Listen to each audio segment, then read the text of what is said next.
Bueno, hola de nuevo. Ahora vamos por el segundo video de las clases de esta semana.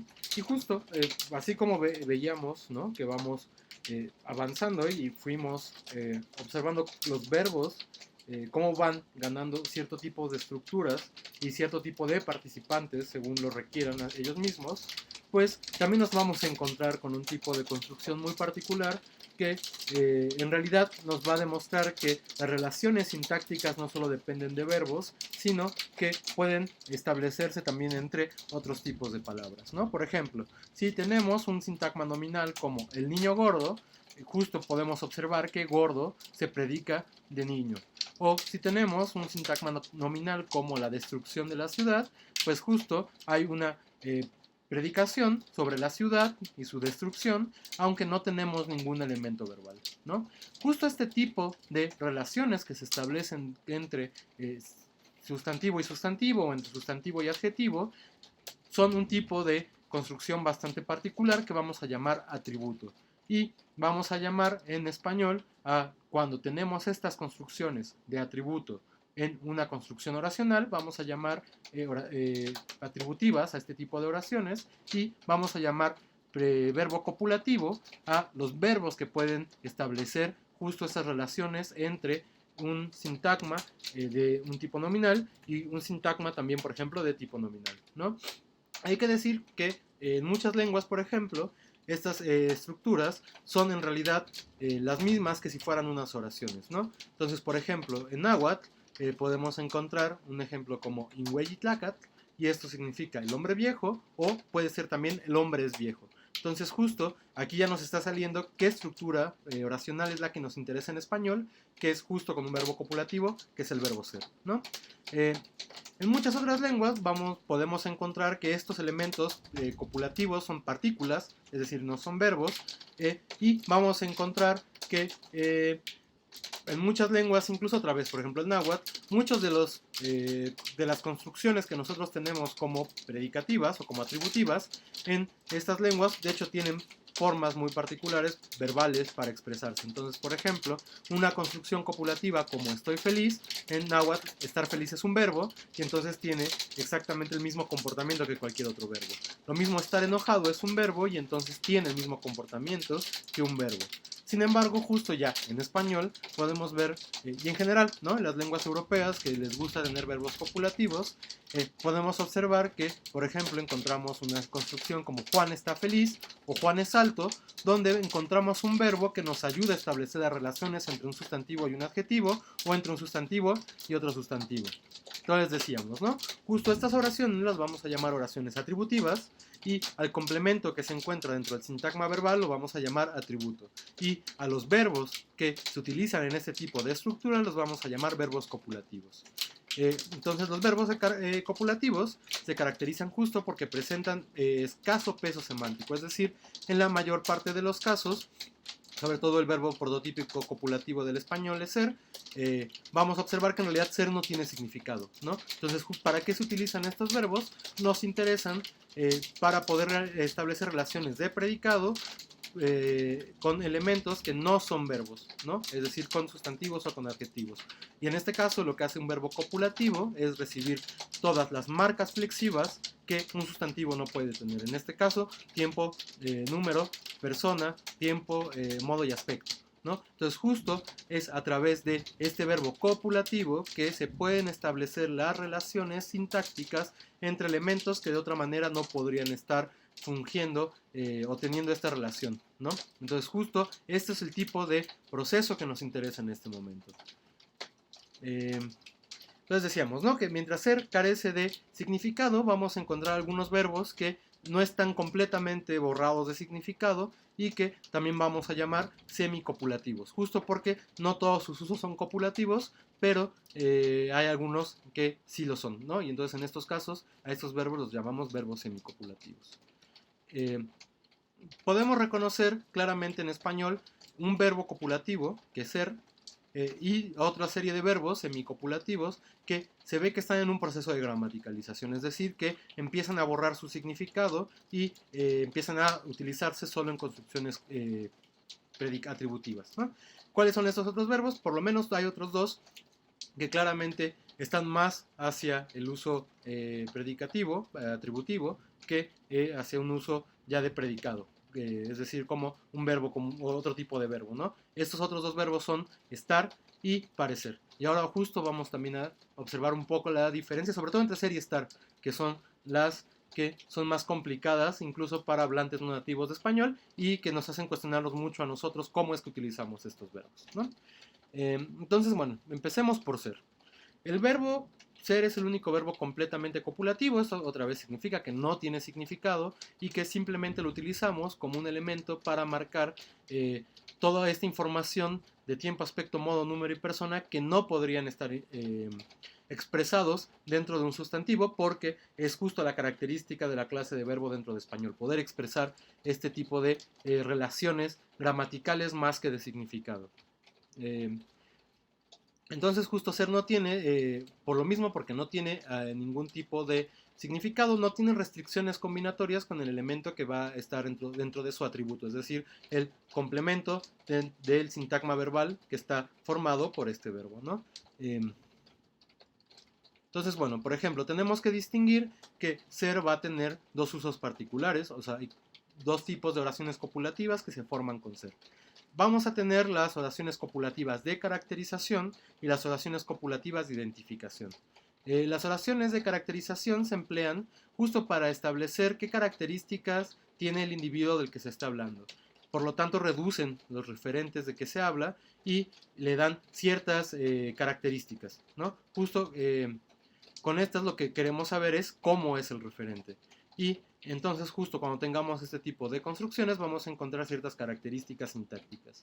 En las oraciones de caracterización, justo el atributo se va a caracterizar entonces por ser un sintagma adjetival, como por ejemplo en mi coche es grande, o ser un sintagma nominal, como Juan es profesor, o ser un sintagma preposicional, como la mesa es de nogal.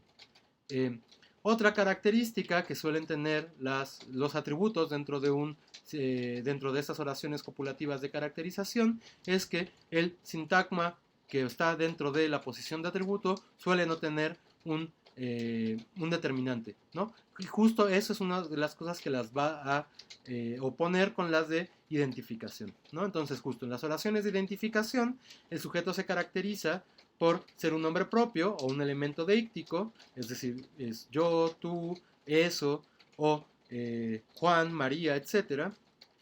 Por ejemplo, en el caso, yo soy el profesor y justo el atributo debe contener un determinante. Mi coche es grande, lo veíamos en la oración anterior, versus mi coche es el grande. Entonces, justo nótese cómo, mientras que en las anteriores queremos decir cómo es el referente, aquí lo que queremos decir es quién es el referente. Y por eso unas se llaman de caracterización, el cómo, y otros de identificación, quién.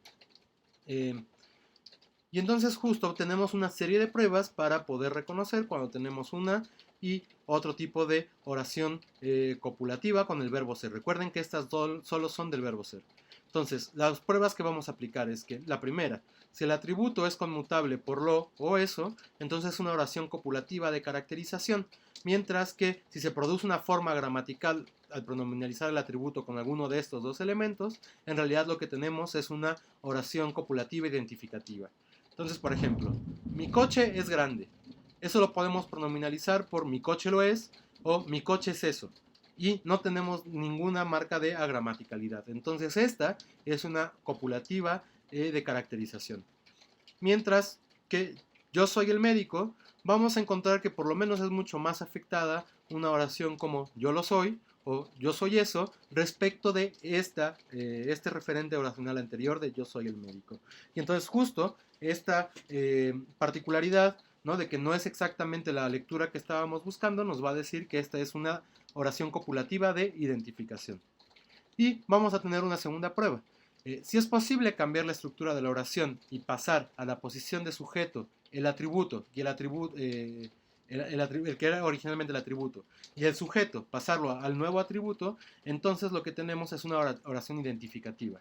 Mientras que si se produce una gramaticalidad en este cambio, en esta permutación, lo que vamos a tener es una oración de calificación, ¿no? Entonces justo, por ejemplo, mi coche es grande, por lo menos va a ser rara la oración grande es mi coche, ¿no? Tenemos también que encontrar los contextos específicos donde podríamos decir esta oración, y sobre todo porque sabemos el sujeto en español suele tener un determinante, y decíamos, ¿no?, que las copulativas de calificación justo lo que no tenían era determinantes. Mientras que justo cuando tenemos el caso contrario, por ejemplo, yo soy el médico, podemos hacer el cambio sin ningún problema. El médico soy yo. Entonces, justo este tipo de proceso lo que nos está diciendo es que esta es una oración de identificación. Y además, a este tipo de oraciones que pueden cambiar el orden del atributo y del sujeto, las vamos a llamar oraciones ecuacionales o oraciones ecuativas. Es decir, es que son una ecuación, ¿no? Y así como una ecuación x es igual a y es igual a x es exactamente lo mismo, bueno, aquí es exactamente lo mismo, el médico soy yo y yo soy el médico. Probablemente con algunos cambios pragmáticos, pero no con cambios sustanciales en la sintaxis, ¿no? Entonces, otra vez, las oraciones ecuacionales son identificativas, mientras que las de caracterización no son ecuacionales. Y bueno, tenemos un segundo verbo copulativo, que es el que causa más problemas, que es estar. Entonces tenemos que reconocer que el verbo estar tiene dos usos distintos que generan dos estructuras distintas. Efectivamente, por una parte es un verbo copulativo y expresa el estado de un sujeto, mientras que, y en esto se parece al verbo ser, ¿no? Mientras que va a haber ocasiones que en realidad lo estamos usando como verbo de localización, ¿no? Entonces cuando tengamos el uso de estar como verbo de localización, no lo vamos a considerar un verbo copulativo, y cuando nos esté caracterizando ciertas formas de un sujeto, en ese caso sí va a ser un verbo copulativo, ¿no? Y en este caso se parece mucho a ser. Características que tiene el atributo con estar es que no puede ser jamás un sintagma nominal, pero sí va a poder ser un sintagma adjetivo, por ejemplo, Juan está feliz, o un sintagma prepositivo como Juan está de la patada, ¿no? E insisto, nunca va a ser un sintagma nominal, ¿no? Va a generar Juan está el médico, eso genera una oración gramatical. Y bueno, justo, ¿cuál es la diferencia? ¿No? Esto es un tema que es importante y que siempre, justo la gente que está aprendiendo español le es muy difícil. ¿Cuál es la característica para usar estar y cuáles son las características de una oración para usar ser? Justo lo que vamos a encontrar es que las diferencias son de índole aspectuales. Y esto tiene que ver con el aspecto del atributo, es decir, con si la acción está ya terminada, por ejemplo, si es un adjetivo que viene de un verbo, o sea, es un participio, o si no está terminada, ¿no? Estar justo lo vamos a usar con el aspecto perfectivo, es decir, que podemos identificar que hubo un cambio de estado dentro de este sujeto una vez que aconteció una acción específica que justo lo afectó e hizo que cambiara sus condiciones y sus particularidades, ¿no? Un ejemplo bastante fácil, la mesa está rota. Entonces justo tuvo que pasar una acción de romper algo para que la mesa cambiara su estado y ahora esté rota. Y justo en estos casos, que son complementos o atributos que vamos a llamar perfectivos, no podemos usar ser, ¿no? Ser tiene esta característica de no poder utilizarse en este tipo de atributos. Y entonces la mesa es rota, eso nos da una oración gramatical. Entonces justo lo que vamos a decir es que ser tiene la característica de, sobre todo, ser empleado con adjetivos que tienen esta condición de ser imperfectivos, ¿no? Entonces justo, por ejemplo, Juan es capaz de resolver el problema, eso sí es gramatical, en contraposición con Juan está capaz de resolver el problema, que eso no es un adjetivo que tenga que ver con perfectivo, o sea, que ya esté acabada la acción, y justo entonces va a seleccionar ser y no va a seleccionar estar, ¿no? Hay que reconocer que hay algunos adjetivos que son ambivalentes y pueden combinarse con ambos. Entonces, Juan es gordo, Juan está gordo. Aquí vamos a tener que encontrar un nuevo uso específico de ser o estar, más bien ciertos significados para saber qué es lo que se está queriendo decir con una u otra selección de un verbo copulativo, ¿no? Y justo lo que pasa es que de la condición de utilizarse con adjetivos perfectivos nace una nueva lectura que tiene que ver con estar para características individuales, mientras que ser se utiliza para características episódicas, ¿no? No, perdón, al revés. Ser se utiliza para características individuales, mientras que estar se utiliza para características episódicas.